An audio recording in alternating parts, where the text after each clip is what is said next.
আমি সুরাত থেকে কি শপিং করেছি তার একটা ছোট্ট ভিডিও আমি আপনাদের কাছে শেয়ার করব বলেছিলাম। এটা হচ্ছে পার্ট 1 ভিডিও। এখানে ছোটোখাটো যে জিনিসগুলো কেনা হয়েছে সেগুলোই শেয়ার করব। সবার প্রথমে আসি কুর্তি। 3টে করে কুর্তির সেট। এটা হচ্ছে আমার মায়ের জন্য, মানে আমার বাপের বাড়ির মায়ের জন্য কেনা হয়েছে।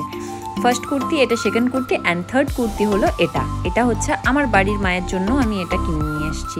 দেখুন আপনারা কেমন লাগছে। প্রাইস কেউ আমাকে এখানে জিজ্ঞেস করবেন না, প্রাইস আমাকে জানতে গেলে কমেন্ট করবেন। আর এই প্লাস্টিকটার ভেতর থেকে বেরোচ্ছে আমার শাশুড়ি মায়ের জন্য কুর্তি কেনা হয়েছে সেগুলো। এটা হচ্ছে নাম্বার 1, এটা হচ্ছে নাম্বার 2 কুর্তি, অ্যান্ড নাম্বার 3 যেটা সেটা খুবই অসাধারণ অ্যান্ড আমার ফেভারিট, সেটা হলো এটা।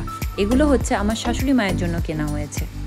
এবার আমি দেখাবো আমার জন্য আমি কি শপিং করেছি। আমার জন্য আমি একটা লং কুর্তি নিয়েছি। দেখুন কত সুন্দর, এটা হচ্ছে লং কুর্তি। আর লং কুর্তি আমার খুবই ভালো লাগে, যেহেতু আমার হাইটটা লম্বা আর আমি একটু রোগা আছি, সেই জন্য আমাকে এইসব ড্রেস পরলে খুবই ভালো লাগে। এটা আমার খুব ভালো লাগছিলো আর একটু গুজরাটি লুক দিচ্ছিলো, সেই জন্য আমি কিনে নিয়েছিলাম। আর এবার যেগুলো নিয়ে এসেছি সেটা হচ্ছে শর্ট কুর্তি।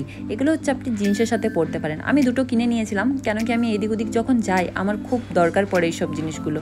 আর আমি নর্মালি জিন্স টপ ওয়্যার করি, বাট এগুলো পরলে আরও বেশি সুন্দর লাগে, সেই জন্য আমি এগুলো নিয়ে নিয়েছি দুটো। এবার নিয়ে আসছি আমার হাজব্যান্ডের জন্য আমি কি শপিং করেছি। আমার হাজব্যান্ডকে আমি এই দুটো পুজোতে গিফট করেছি। সেটা হলো দুটো কুর্তা সেট। এটা হচ্ছে অফ হোয়াইট কালারের, একটা খুবই আমার ফেভারিট, এটা আমার ভীষণ পছন্দ হয়েছে আর ওকে তো পরে খুব হ্যান্ডসাম লাগছিল। আর সেকেন্ড যেটা দেখাবো সেটা হচ্ছে এত সুন্দর ব্ল্যাক কালারের একটা কুর্তা সেট, দারুণ লাগছিল।